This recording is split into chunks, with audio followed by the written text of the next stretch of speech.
everybody. It is my great pleasure to introduce to you Professor Leslie Swartz. Leslie is a clinical psychologist. He obtained a PhD in psychology at University of Cape Town and PhD in English Studies from Stellenbosch University. He's professor of psychology at Stellenbosch University, and he is editor-in-chief of the South African Journal of Science. His interests span the fields of mental health and disability studies. He's an established scholar. He received a Fulbright Fellowship to work on culture and mental health at Harvard University. His international consulting work includes an evaluation of the Australian Transcultural Mental Health Network for the Australian Commonwealth Government.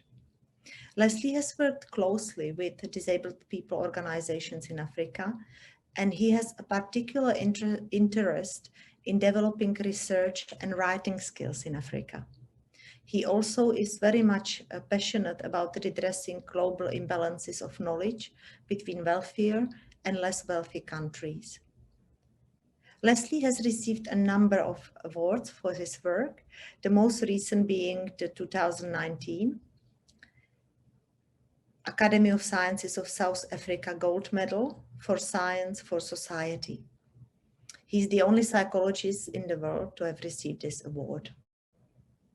So without further ado, Leslie, over to you.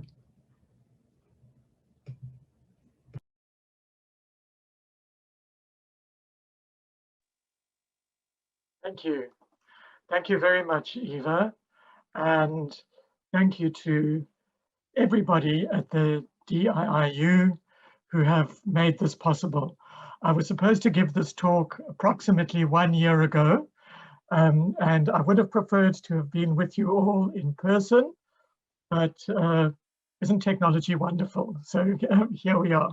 I don't have time to thank every person who's been involved in this, but thank you to all of you. I would also like to acknowledge that since I prepared this talk for last year, the revised version will be appearing in a book edited by Hisayo Katsui at the University of Helsinki in Finland. Okay, to what I'm going to talk about. In October 2015, in spite of a number of warnings from the South African Society of Psychiatrists, the government of the richest province of South Africa, Gauteng, terminated the contract of a care provider, Life Esidimeni. The word Esidimeni ironically means place of dignity, and moved many patients with intellectual disabilities or serious psychosocial disabilities to unregistered facilities in the community. These patients all faced serious challenges in daily living. Most came from very poor families. According to South African legislation and practice, wherever possible, people with intellectual disabilities live in the community, generally with their families. So the people cared for by Life Esidimeni represented a particularly vulnerable group for whom home-based care was not feasible or available. Now, South Africa is amongst the most unequal societies in the world, if not the most unequal. We have a thriving private healthcare sector, accessed by about 20% of the population. That's people like me. But most South Africans are dependent on state health services and care services, which are overstretched and overcrowded, with mental health and intellectual disability health care facing particular challenges. In her budget speech of 2015, the Gauteng provincial minister, Gauteng is our richest province for health, she announced that as a cost-cutting measure, and in order to divert funds to what she termed essential services, she would review the contract with Life Esidimeni. This meant moving patients out of Esidimeni facilities into these unregistered care facilities. As a result, at a conservative estimate, 144 people died after being moved to these facilities. There was evidence that people had been starved, abused, and neglected. The Health Ombudsman issued a scathing report, and after a long, painful, and widely publicized set of hearings on the tragedy, a similarly damning report was published. Under pressure to do so, the MEC resigned, but not long after, she was re-elected by the ruling party, that's the African National Congress, to its provincial executive committee. Now, this tragedy is arguably the most serious human rights scandal to have occurred in South Africa. Ours is a country which enjoys a liberal constitution and a Bill of Rights. Given the scandal's significance for questions of governance and human rights and further afield, there's a growing literature exploring the meaning of the tragedy for South Africa and not just for issues of disability. Unfortunately, before I go further, I do need to mention that though these deaths are in themselves tragic and shocking, the story does have parallels elsewhere in other countries. Now, there's a lot that needs to be explored in relation to Esidimeni and to other often slower tragedies and processes of dying. My aim in this talk is to focus on questions of particular relevance to the field that I cut my teeth in as an academic, transcultural psychiatry and its history, particularly in South Africa. And I want to explore how discursively there are disturbing continuities between apartheid ideology and contemporary, more clearly neoliberal discourses of governance, which affect the lives of vulnerable South Africans. My own work in the field of what has globally come to be known as transcultural psychiatry began with my training as a clinical psychologist in Cape Town in the early 1980s. My first job was as a researcher in a psychiatry research unit. It wasn't possible at that time in South Africa not to be profoundly affected by racial politics, regardless of the position one took. In the late 1970s, the American Psychiatric Association sent a delegation to South Africa and delivered a devastating report on apartheid psychiatry. They noted that in segregated psychiatric hospitals, and they were all segregated by race at that time, amongst other things, the nutritional quality of the food given to Black patients was inferior to that given to whites. In response to this, organized psychiatry in South Africa said, well, the reason we give different food to our Black patients is that culturally they prefer different kinds of food.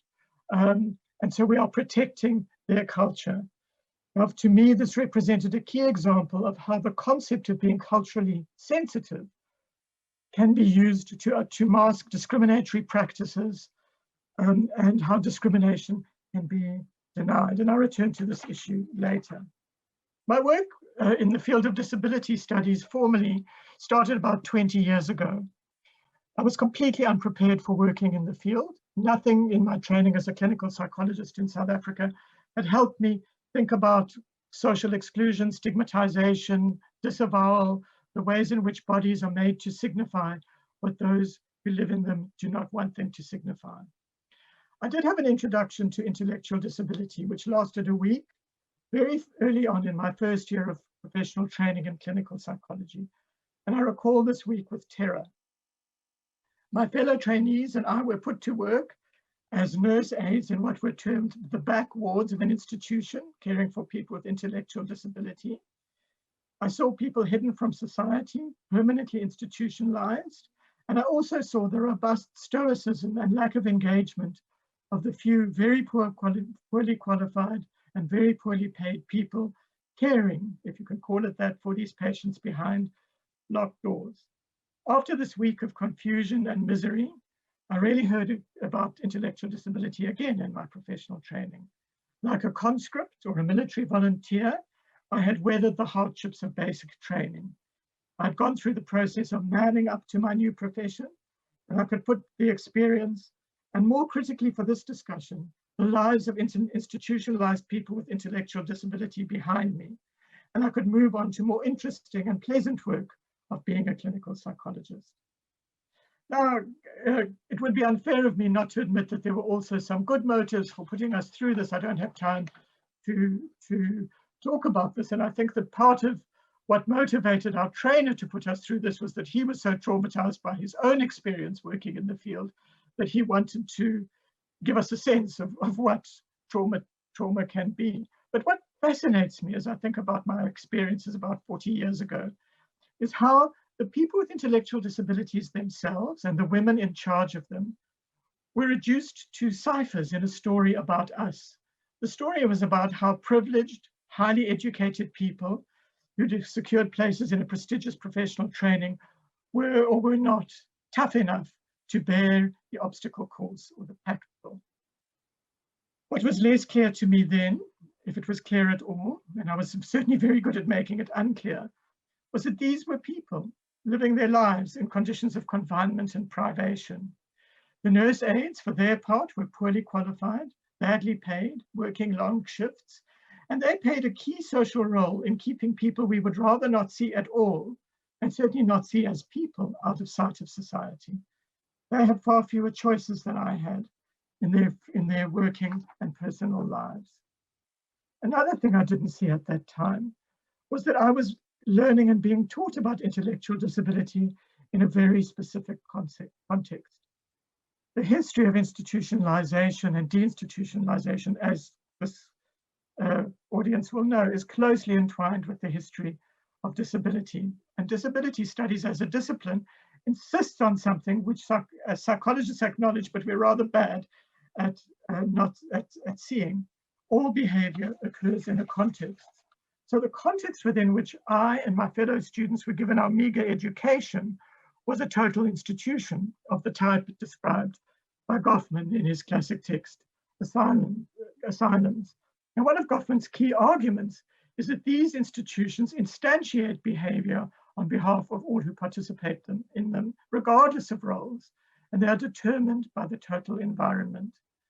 So in learning about intellectual disability only in a back ward of an institution was that what we saw was not just intellectual disability, but the behavior of people who were effectively incarcerated or people who were acting as incarcerated. Now, I don't want to go into whether this was the best option for them or whatever, but we know that people who are incarcerated behave differently from how they behave out of jail. But in the context of intellectual disability, it was all too easy for my training to see the effects of incarceration as a feature of intellectual disability rather than a feature of context. Confinement is created by and creates certain forms of behavior, which may or may not contain an element of violence. This is the nature of the beast. And in some ways, it's very easy to see. But there are other ways to disavow people and their personhood and needs. And like many psychology students of my generation, I argued forcefully for deinstitutionalization. But as the troubled history of deinstitutionalization in psychiatry has shown, this deinstitutionalization without community support and help may be anything but a solution for particularly vulnerable people. It's easy to see problems with locking people up and depriving them of their freedom, but it's much less easy to discern what happens to people when we disavow them by effectively abandoning them. There's a psychotherapist called Graham Music who works on issues of abuse, and he says abuse is important, but he also says neglect is something that we tend to do. So we should also be looking not just at abuse, but at the absence of care. Now, coming back to contemporary South Africa and Esidimeni, unfortunately, the tragedy is not unique in its betrayal and neglect of disabled people. Charlotte Caprima and her colleagues of mine, in a very important article entitled "Esidimenis are going on all the time," argued that patients are not dead because they were mentally ill or medically mismanaged. They died because we were careless. They use the word careless here with a double meaning, in the sense of not paying attention, like he's a careless driver, but also in the sense of not caring, or not being concerned or worried about the health or safety of others. They suggest that the lack of care and attention that led to the deaths which we so rightly mourn is an ongoing feature, not an unusual feature, of the lives of people with intellectual disability, as well as that of other disabled people more generally. Death makes neglect visible, but the fact that there are people living with neglect should concern us just as much. Beyond the field of disability, there's another South African story that links to this one.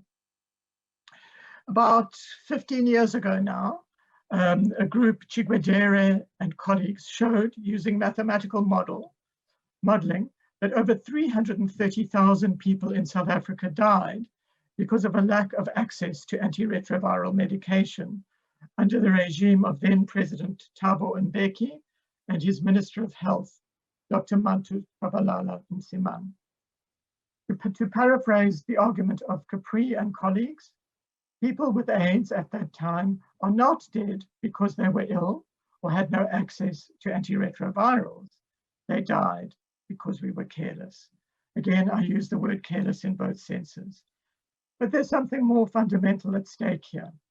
Tshabalala Msimang and Mbeki, in a slightly different way, gave a two-pronged argument about denying access to antiretroviral treatment. First, they appealed to the indisputable truth, the truth that is absolutely crucial to affirm in our current context and that I feel very strongly about as an African scholar, that globally there has been a disavowal of African competence and ability. African knowledge systems have been and continue to be disavowed, misinterpreted in favor of over-reliance on knowledge from the global north. This is true. Second, Mbeki and Tshabalala Msimang appealed to the neglected strengths of what they called the community, in inverted commas, in looking after their own, and to the benefits of what they portrayed as a rather idealized African culture. In this perverse and fatal formulation, blocking access to the best that so-called Western science has to offer in favor of saying that communities must and can look after their own in a somewhat idealized African way, could be presented as a way of redressing global power imbalances and empowering formerly disenfranchised communities. The same language of community care, apart from the more obvious and pervasive cost-saving arguments, have been used around the Esidimeni tragedy. So we're hearing all of these echoes which go all the way back to apartheid, ironically. Now, famously contrasting the brutality of apartheid with the post-apartheid AIDS tragedy, a famous South African comedian, Pieter Dirk Uys, said, and I quote, "In the past, we, South Africans, killed people. Now we just let them die." If we contrast the act of eugenics of, for example, the Nazi era with the, we can say the same thing about the care about people with intellectual disability. In the past, we killed people. Now we just let them die. Now, some excellent psychologists in South Africa have argued convincingly that what happened to the Esidimeni victims and survivors was torture, but it is not true to say that people died or suffered as a result of an active policy to kill or hurt them. The abuse happened in the breach rather than in the fulfillment of policy, and in some senses that makes it much more scary. So this observation creates, I think, a difficult kind of ideological problem for us. How do we countenance and explain away the neglect, even the allowing to die, of disabled people, whether part of the Esidimeni tragedy or not? I want to suggest two ways in which we allow people to die or not to live fully as people every day. These probably aren't the only examples, but they're both linked to the question of abusive ideas about cultural difference, which is the area I was trained in, and community empowerment. First issue I want to talk about is the question of responsibilization. I've noted how discourses about community agency and culture in the context of idealized images of Africanness can be used to legitimate the lack of provision of services. These kinds of arguments link to broader contemporary features of neoliberalism. The premier of another province in South Africa, the Western Cape, which is where I live at the time, was Helen Zille. And in March 2018, she said the following on that very subtle communication feature, Twitter. She said, and I quote, "It is good that the families of the life Esidimeni victims have received a measure of justice and compensation? I would like an answer to this question. What did they do before these tragic deaths to raise the alarm about their loved ones starving and living in profound neglect? And whatever else the myriad problems with this tweet may be, and there are a lot of them, Ziller here is drawing implicitly not only on the idea that caring for one's own is a feature of Africanness, but also on a global discourse very prevalent in the neoliberal era, the discourse of responsibilization, a process whereby individuals are held to account for and are thought to be responsible for changing their life circumstances, despite the fact that these circumstances are created not only or primarily through individual actions, but through perverse social arrangements. Now, in theory, this sounds very like empowerment that disability groups and others fight for. But as many critics have shown, there's a problem. For example, Chowdhury has shown that World Bank policies on responsibilization in relation to disability in India place pressure on people who structurally have little power and very few resources to take charge of their lives, to take action, when in reality they're in no position to do this because they don't have resources and they don't have the person or social capital to act.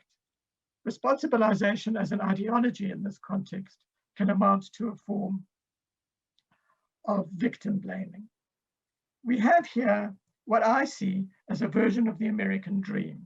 Every individual with grit and determination can succeed. This is not a story about empowerment, but is a story about the denial of the reality of disadvantage.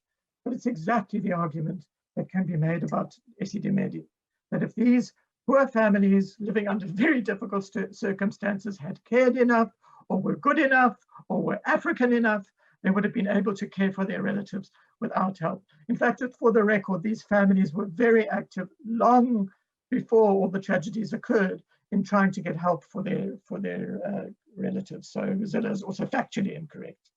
I want to turn now to a second issue, which is the issue of concealment. One of the central struggles of the disability movement globally has been and continues to be the struggle to be seen. According to the most recent global report on disability, the WHO report of 2011, approximately 15% of the world's population has a disability, making disability the most common category of social exclusion and oppression in the world, with the exception of female gender. Now, people are often amazed at this statistic, and it's important to recognize that in the interest of strategic essentialism, this term disability is a blanket term for a very wide range of different experiences.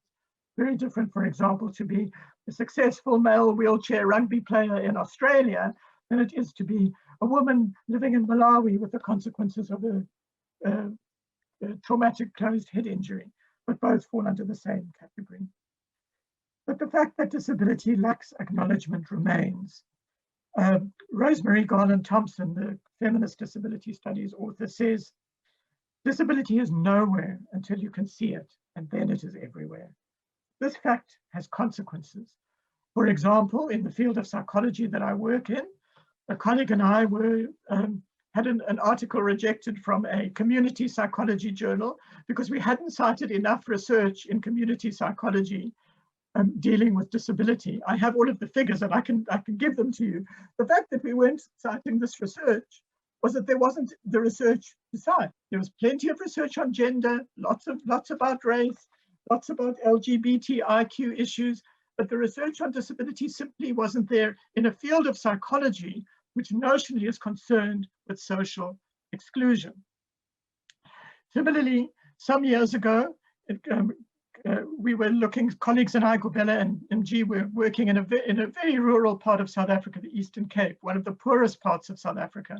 We were worried about taking photographs of the people that we were working with because we were worried about all the issues with disability and representation, supercrip, and so on and so forth, freak show traditions. One of our participants, interestingly enough, responded in the following way. this is someone living in a rural village in South Africa. She said, because of generally who we are, and the village seeing us as isolated individuals, they will be shocked to see our photographs in the local paper. And then they will come and ask, why is this disabled person's photograph in the paper? Here, she is making the important point that in society in general, the right of a disabled person to be seen may be questioned. Disability represented is matter out of place. And in fact, the participants said, of course you're going to make mistakes in the way you're going to represent us, but please just let us be seen. Now, at the heart of contemporary disability studies, and it is an insistence, as there should be, on the rights of disabled people to participate in all aspects of life on an equal basis with others. This is something that is enshrined both in South Africa's very progressive constitution and in other local and international instruments like the United Nations Convention on the Rights of Persons with Disabilities. It's also important, on the other hand, to acknowledge vulnerability and the need of care. And this is something which feminist disability studies scholars have been important in pointing out, partly in response to the strident activism of the early days of the social model of disability. But part of the problem with the need for protection and care is that in trying to meet this legitimate need, we can so easily reproduce exclusion and silence. The issue of sexual and reproductive health rights for people with intellectual disabilities, for example, quite apart from how uncomfortable it makes many of us, including me, feel, has historically been solved by effacing and delegitimizing the sexual desires of people with intellectual disability, part of a broader oppressive system of infantilization of adults with intellectual disability, a social process encoded and made scientific in a sort of bizarre way through the history of my own discipline, the history of psychometrics, which introduced the idea of so-called mental age. It's much easier to think of adolescents and adults with intellectual disability as asexual than to engage with questions of how to support their sexual expression. But this has consequences. Discourses of protection, certainly in my country, seep into how disciplines are constructed. Ethics committees in professional bodies and research institutions are absolutely correct in being concerned with protection of people who are vulnerable, in keeping with the first do no harm principle. But if we keep excluding people who are vulnerable from our work and from being seen, we are, as Capri and Kutsia, two colleagues of mine, have argued, engaging in another form of unethical behavior. Disabled people, and those with intellectual disability in particular, are often excluded from research on the basis that they are too vulnerable. And I'm not saying that vulnerability should not be considered, of course it should. But when we exclude and exclude and exclude on the basis of vulnerability, instead of thinking about how to include while taking account of vulnerability, we skew services and knowledge away from serving the needs of people whom we see as vulnerable. And we in fact participate in the people who were hidden away all of those years ago, continuing to be hidden away. So really what I'm talking about is a cultural question about professional practices. On this question of exclusion and concealment, what Nicholas Rose has termed the psi professions, notably psychology and psychiatry, are, I think, particularly adept at providing us a way out of a tight jam. Because our work and our training quite rightly emphasizes the personal, and because we use ourselves so much in our work, we're very good at thinking about ourselves and our own subjectivity, not as issues to ignore, but as central to acknowledge and for our work to go forward. This is all for the good and something I feel proud about actually as a psychologist. But here is where our subjectivity can be a get out of jail free card for us, and where the culture of my profession can help us not work with people we don't want to work with. All too often I've heard psychologist colleagues say, it would not be ethical for me to work with this vulnerable person because the person is so vulnerable. Now, of course, it's important to assess vulnerability and to consider whether no treatment is better than any treatment, and that's often the case. But too often, and in my experience, especially in relation to disability, what we are doing is translating our own feelings, which may be, I'm frightened of doing this work. I don't want to do this work. I'm disgusted by this work, and I'm disgusted by some people.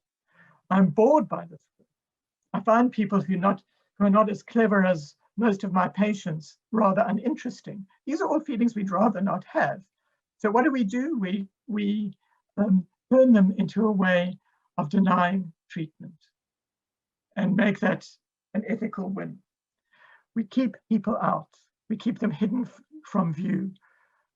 And how do we do this? By appealing to the ethical principle of avoiding harm.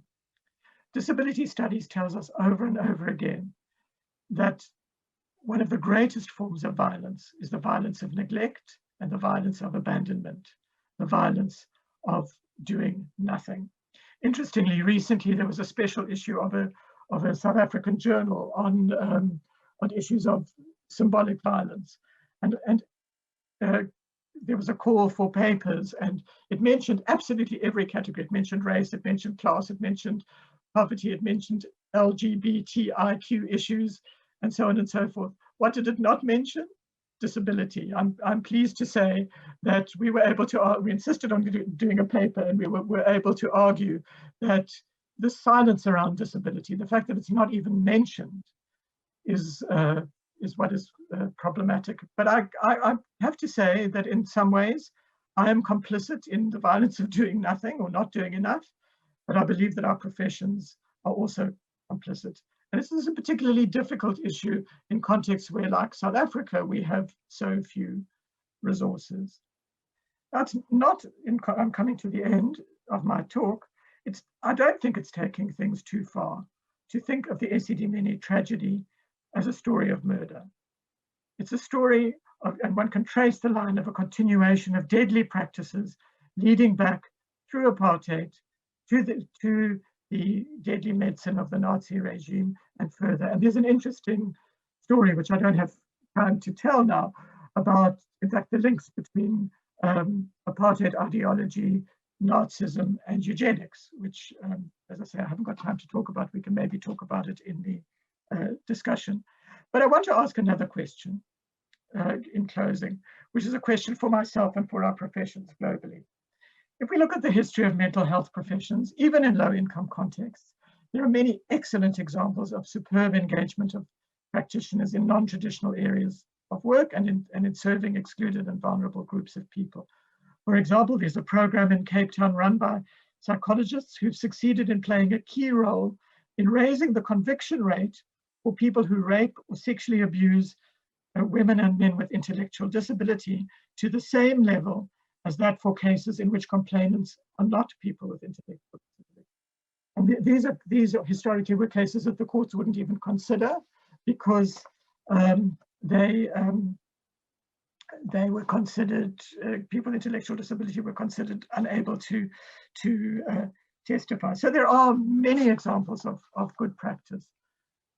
But I don't think it's an overstatement to say that the everyday practices of much of the work of mental health professionals ignores or sidelines disabled people. We build ways of working and thinking about our work which exclude people. At least 144 people died in Esidimeni. These dead people speak to all of us. They speak to my country, they speak to the world about what abuse is and what it does. They speak about the shame and scandal of what human beings can do to one another in the name of cultural correctness and in the name of community care and also in the name of cost saving. These dead bodies are articulate or are being enabled to be so. But what about their voices before they died, or even before they were left the care of Esidimeni? What is our role, not just when tragedy has struck in an obvious way, but in preventing tragedies happening in the first place? The fact that we have to look at all the time, certainly in my country, is that Esidimenis are happening every day, as Charlotte Capri and her colleagues say. So what's our role in relation to working with and helping to improve the lives of people who struggle with voice, who are seen even by eminent philosophers as not fulfilling the criteria of being a person or a human being? And here I'm drawing on the work of Kite. To me, as somebody who trains clinical psychologists to work in my fractured country, I think we need to do more to use our skills and insights to stop colluding in the silencing and hiding away that can lead to tragedies like Esidimeni. It was not only legal and procedural issues that instantiated the conditions that made the tragedy possible. It wasn't only corruption, and it wasn't only callousness. Underlying all of this are a series of implicit assumptions about who counts, who may be seen, whom we can bear to look at, and whom we can bear to acknowledge as part of our complex and diverse society. The South African political scientist and commentator Stephen Friedman raises the question of whether we can think of excluded and oppressed people not just as planning problems, but as citizens with the same rights and responsibilities of others. Similarly, Karen Soldatic, who many of you will know, talks about what she terms surplusicity in the context of disability and precarity, that people who are particularly vulnerable become surplus to the economy and to society. If this echoes the Nazi notion of disabled people as useless eaters, so it should. The struggle for disability rights is primarily a political struggle, as it should be, but it's also a struggle that involves misrepresentation, representation, and the fatal crime of no representation at all. And it's the bodies of people with disabilities that are on the line. There's always a hope that a break can be made with the past to make a better world, and that's why we do our work. I was certainly part of this hope in South Africa, believing that we could solve many of our problems by creating a new future. But I think it's also important to recognize that as people with interest and expertise in disability and mental health know anything, we also know that the past continues into the present. That as we fix what we want to fix about our past, and many good things have happened in South Africa, in our health system and our care system, including a wonderful success in primary health care, we also reproduce our past. Now, this is something that I think is inevitable, but it is part of cultural reproduction, and it's part of where I am placed in relation to thinking about this tragedy. Thank you for listening. Thank you.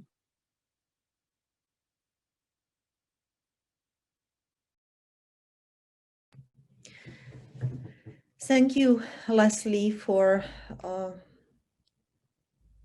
excellent and deeply disturbing and not surprising and very much needed presentation. I would, before I'll say some comments from my side, I would like to now turn to our audience, and we already have a few questions piling up. So if I will just tell you the questions and give you the floor. First question that we have here is, what has happened in the aftermath of Esidimeni? Thank you. Well, I think certainly in professional circles, the Society of Psychiatrists and organized psychology, it's very present. But when I talk about Esidimeni, it's what, 5 years ago. My students don't know about it. It's amazing. You know, one of the things I didn't talk about was the politics of forgetting. And it's really interesting. Having been in the struggle years in South Africa, there was an incident in the 1980s known as the Trojan Horse incident, in which police fired on school children in close, I mean, a few kilometers of where I live. None of my students know about that. So people forget about all kinds of things. So a lot has happened in terms of legal services. There were public hearings. It was on television. There was compensation. But it's astonishing how the waters sort of cover over, and how even in the context of COVID and disability, which is an area I've also been doing some work on, it's been a struggle just to get articles into the popular press on the issue. It's gone. It's amazing how quickly these things disappear. I wish I had better news, but I mean, I think there's good news in terms of professional organizations taking these issues much more seriously. Thank you, Leslie. I could not agree more. And I wonder, I think one of the things that, one of the takeaways for us as the Institute is keep on pushing so these topics do not get forgotten. And I'm thinking particularly now at the Royal Commission that is going on in Australia, that the things that are raised by people and that are being looked into now, that they do not get covered in a few weeks after the Commission closes. There is another question that we have here. Are you able to tell us something about the impact of COVID on disability rights and access in South Africa? Yeah, it's a major ongoing issue, and my colleagues and I are working on this at present. I mean, just to highlight a few things. I mean, it's been noted. There've been very serious concerns about triage and access to care, and so on.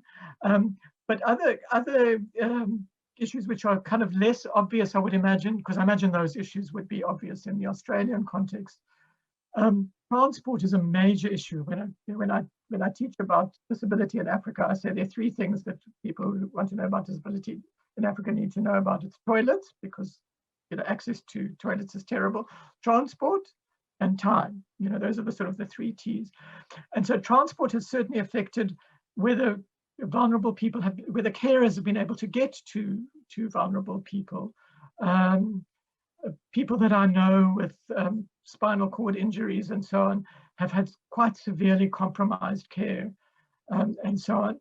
We've been trying to look epidemiologically at health outcomes and mortality outcomes in relation to disability in South Africa, because there's some data from the UK to suggest that there are higher rates of death. We don't have that data, but we do have, and I can circulate some of the material that we do have and that we've published already, quite a lot of information about how every problem of exclusion has just been shown in brighter light in the context of COVID, and it's continuing. Yeah. Thank you, Leslie. We have here another question from the audience. What would you see as the most important thing we can do to change attitudes you talk about? I'm waiting for my Nobel Prize, and if I could if I could get that question right. I have a book coming out today, actually, on something, but there's a chapter in it with the title. Oh, thank you. There's a chapter in it with the title "Shouting Loud," which and my being accused of always shouting loud. I think it's really important to shout loud. I mean, I think I think the contexts are very different in Australia and here, but just I think politeness, certainly in my context, I can't tell you what to do in Australia, but politeness and also the fear of being seen as not concerned about other issues often silences people. So in our constitution, for example, disability is it's mentioned along with race, with gender, etc., religion, and in our employment equity legislation, it is on the same level as race and gender, and we have targets. But in fact, in practice of employment equity, for example, people tend to ignore the disability. Universities and businesses in general, in terms of employment, are doing much better in terms of employing a wider diversity of people in terms of race and gender than they are in terms of disability. And it becomes very tiring every single time there's a discussion of diversity to say, what about disability? Every time I'm at a meeting in my faculty where our diversity statistics are put up, and the disability is not to be seen. I mean, people are bored with me, but I think you have to be prepared to be boring and to keep kind of saying it. I mean, I think the context of Australian society, I mean, the whole world, I mean, the next big epidemic in Africa is Alzheimer's, actually. The whole world is getting older, but I think you're much more aware of it in Australia than we are, because your age pyramid is already so different. That I think also kind of gives a way in. But, my advice, shout loud. But I know that you're already doing that already. Oh, we are shouting loud and we are probably boring for others as well. Good, But we need to good. do that more. We need Yeah. to do that more. There is a question. Can you tell us about some work we are doing now on intellectual disability and access issues in South Africa?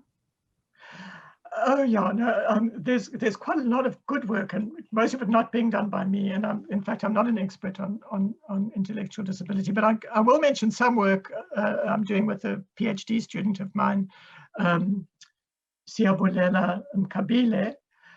And I mean, this is really interesting because the kind of the story of access to services in Africa is lack of services.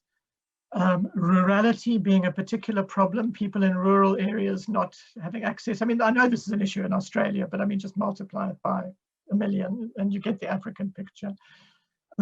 People not being able to get close to services. And Siyabulela and I are working in urban Cape Town in an area which is literally 10 kilometers from probably the best intellectual disability care services, amongst the best on our continent. And the families of people with intellectual disability, children, these are families of children with intellectual disability, do not access the services at the rate that you would expect. Why? I mean, they're right there, they're 10 kilometers away. Well, if you're very poor and you live in an area where you're dependent on public transport, that's the T again that I mentioned before, is minibus taxis. So it's 10 kilometers, but it's 3 taxis. When you get there, the taxis, the way the traffic works in African cities is people are driving on the pavements and it's very chaotic and very dangerous. And you may have a child who is not that easy to control. They may run away and so on and so forth. So you get there and you're in a very dangerous place when you get to the gates of the hospital. And it's just become, parents have said to us, it's just too scary to bring my child here. I'm worried that they're going to get run over. Then you get into the hospital, and whereas in every conference that I've ever been to that's not specifically on disability, where do you put the disability session? As far away and as inaccessible as possible. So at this particular hospital, where are the services? It's another huge walk without transport within the hospital grounds. I think it's over 1 kilometer, I might be wrong, but a long walk to actually get to the intellectual disability child services. So that's one factor. Violence. You know, if people are affected by violence, and that affects access to care. Social stigma, you know, I can hide things away. If I want to go for any of my health conditions, I get in my car, nobody knows. If I'm living in a shack where I'm sharing a toilet with a whole lot of other households and so on, that affects whether I take my child out, whether I do things which from the outside look terrible, whether I decide to chain my child up during the day, which looks like it is an abuse. I'm not saying it's not abusive, but it occurs in a kind of a context. So part of what we're now going to be doing is working much more at grassroots levels, that even apparently accessible places are completely inaccessible for a range of cultural and infrastructural reasons. Thank you, Leslie. I could go on and on and on about this. No, and I love how you are passionate about that as well. We have a question from Karen Fisher here. Can you speak about the impact of people with disability as researchers and service workers on the attitudes you are referring to, please? Yes. So yeah, absolutely. This is something which is, again, you shut me up, Eva, because you know, don't get me started. It's an incredibly important issue, and thank you for raising it. As I mentioned, access to education is an issue worldwide in terms of disability, and it's worse in Africa, and particularly access to higher education and training as researchers. Some of the work that I've enjoyed the most has been in the region in Southern Africa with the Southern African Federation of the Disabled, where I've been lucky enough to do a basic training of community activists in research skills so that they can be more active, because what tends to happen is these international agencies come in with money, including AusAid money, and please keep bringing your money, we want it. But they come in with their agendas, and the people actually have very little say in what's going to happen to the research and so on. There's a process of trying to empower, people in research skills. And I mean, I've written quite a lot about this, and we have some videos which I'd be happy to share and so on. There's certain realities in our context. I mean, probably the brightest person one of the brightest people I've ever taught was a young man from Botswana who, because of his disability, had been excluded from higher education. He just started high school when he stopped education. He was probably and he will never be able to write a report on his own. In English, he's technically illiterate in terms of, but he understands research like many of my PhD students don't. I'm pleased to say that certainly in South Africa, there's a much stronger field, particularly in psychosocial disability. I've forgotten the name of it, but people with lived experience of psychosocial disability. The person who runs the global network is a South African, Charlene Zunkel. It's coming slowly, but obviously this is where we need to go. You don't have people like me speaking on behalf of other people, and it's much slower in our context, but it's incredible. Thank you, Leslie. We have a question here from somebody else asking, isn't there a tension between wanting to send out the message that people with a disability are just part of society, and then trying to raise their vulnerabilities as worth attention, and so making them seem more special and different? Absolutely. And I mean, this is, for those of you who work in the sort of and I'm sure many of you do, in the sort of global health and well-being field, everybody is crazy about, we love mainstreaming, and it's really important that, for example, the Washington group has succeeded in getting disability statistics mainstreamed. I mean, it's not sort of accepted by the UN that you have to, and with the move from the move to the SDGs, that now we have to have disaggregation by disability as well as by gender, and so on. But of course, the problem with mainstreaming is that people drown. I always say, we're not streaming, we're not waving, we're drowning. And what can absolutely happen is these issues just come to be seen once again as kind of boutique issues, and we're going for the greatest number of people and we leave people out, and so on. So I certainly in the kind of development work that I do, you always have to have this two-pronged approach. So at the one level, you're working with national statistics organizations to make sure that we actually have proper, as best statistics we can. And I'm not going to go into the strengths and weaknesses of the Washington group's statistics. The strengths outweigh the weaknesses, but there are some challenges, particularly in Africa. So we need that, but we also need targeted interventions. And I think it's quite similar with why is this a surprise? It's similar with gender mainstreaming. But even in gender issues, so for example, violence against women, intimate partner violence, and so on, absolutely important for disabled people to be part of the mainstream. But we know that disabled women are far more likely to be survivors of rape and other forms of violence than others. So, but of course there's a tension, and I think we have to live with the tension. Yeah. Thank you very much, Leslie. And we have here a last question from Sharon Kleinties. I'm sorry if I butchered your name, Sharon. Hello, Sharon. She's my friend. Oh, good. Okay, so you would know. Sharon Kleinties. Kleinties. Okay, Kleinties. I will remember.